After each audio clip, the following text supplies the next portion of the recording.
জানি না আর কিভাবে ভালোবাসা প্রকাশ করব। ভালোবাসা প্রকাশের আর কোনো ভাষা কি অবশিষ্ট আছে?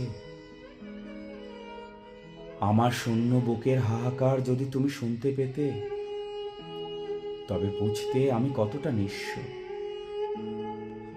আমি তোমাকে আজও ঠিক ততটাই ভালোবাসি, তবে আজ সেই ভালোবাসা কেবলই আক্ষেপের ছায়া।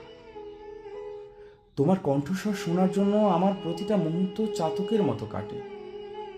তোমার অভাব আমাকে প্রতিটা নিঃশ্বাসে দহন করে। খুব ইচ্ছে করে তোমাকে নিবিড় করে জাপটে ধরতে, তোমার কপালে একটি শেষ চুম্বন এঁকে দিয়ে বলতে, থেকে যাও। তোমার কাঁধে মাথা রেখে জীবনের সব বিষাদ ভুলে থাকতে চেয়েছিলাম, কিন্তু আজ শুধুই ধূসর স্মৃতিরাই আমার সঙ্গী। আমি আজীবন তোমাকে চেয়েছি, অথচ আজ আমি তোমার সবচেয়ে কাছের কেউ হয়েও এক যোজন দূরের অচেনা পথি। আমার ভালোবাসা প্রকাশের সাধ্য এটুকুই, বাকিটা কেবলই নিভৃত কান্না।